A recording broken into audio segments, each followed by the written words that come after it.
Hi, it's Paul Beckwith. Chose a different venue to do this movie. Today I'd like to talk about sort of very general things about science, the role of science, but also I think that right now humanity is at a kind of crossroads. Door A, if you like, is to rework science, especially the science of climate change, so that we can respond much more quickly to new data and look at the solutions that may be required to prevent a abrupt climate change runaway. And I'm talking about, for example, rapid and massive cooling of the Arctic ocean regions from solar radiation management. For example, seeding with sulfur dioxide particles to lower the temperature, to keep the sea ice in place, and to keep the methane in the sediments on the seafloor and also in the permafrost and tundra. And that would just be a temporary measure to keep the Arctic cool, keep the greenhouse gas levels low, while the planet underwent a crash course on emissions reductions by going big time into solar and wind and geothermal and perhaps even fourth generation or fifth generation nuclear reactors, breeder reactors. They can be done a lot more safely now, and I'm not saying that's necessarily the way to go. I'd like to see wind and solar and these other methods take off, but if we need it depends on the severity of the problem. I mean, it looks like the sea ice might be gone by 2016, 2017 in the summer, causing a huge acceleration of warming and extreme weather events globally. And it's going to really start hitting the pocketbook big time. I mean, this is just the beginning of the extreme weather events that we're seeing. So this is one route to, embrace science, pursue science, but not just not just have it slowed down by the peer review process, to set up, groups of scientists who work, interactively over the web, keep track of the latest and greatest, and, allow us to make rapid movement to address the problem. So that's what I'm talking about. I'm not talking, peer review science is very important, but we need more as I've talked about in another video. So that's one method. That's the preferable way that we go.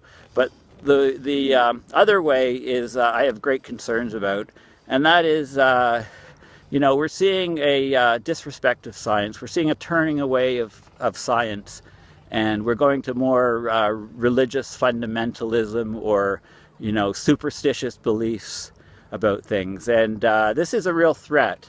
And I believe that, like I said, humanity's on a crossroads. We have to make a choice. We go either through the science door or through the dark door. The dark door will take us, will take this planet into kind of like a dark ages too. From about 600 odd, actually maybe 400 or 500 to about 1100 or so. We had the dark ages in Europe. Okay, so scientists were not respected. In fact, they were criminalized, thrown in prisons, and so on. Books were burned. Universities were shut down. I mean, we basically had a dark ages for humanity. There was very little progress. There was very little technical advancement. The society was in fear and ruled basically by superstition and by the religious fundamentalism views. A disaster would happen. Oh, the world's ending. It's God's will, until the next disaster happened. So no science thinking at all. A very dark period of time. So this is what we're seeing happening right now in Canada, in Australia, in the UK, and in one political party in the GOP in the US. So I'll talk about Canada first, since I'm more familiar with Canada, being from there. The Harper government has closed down libraries, basically book burning. They've laid off they've laid off 2,000 or 3,000 government scientists in the last 3 or 4 years. They've shut down research institutions that have been around for a long time, like the Environmental Lakes area, which assesses fresh water. They've muzzled scientists in the government. They've completely muzzled them. They've changed the structure of the funding for scientists. The NSERG and SHIRK grants and CIHR grants, basically they've changed the structure. So they don't want any scientists to do pure research or basic research. They want scientists to collaborate with companies to do research that will help Canada get fossil fuels out of the ground, out of the tar sands. So the Canadian dollar is a petrodollar, and that's economically suicide, because when there's a heavy carbon fee or carbon tax, it's going to make large chunks of the tar sands unviable economically, let alone all the environmental problems that they have with it. So this Canadian government is draconian in their actions. I mean, it's Dark Ages type time stuff that they're doing, and the Canadian public is not used to having. They're not used to having a dictatorship like this, or call it what you want.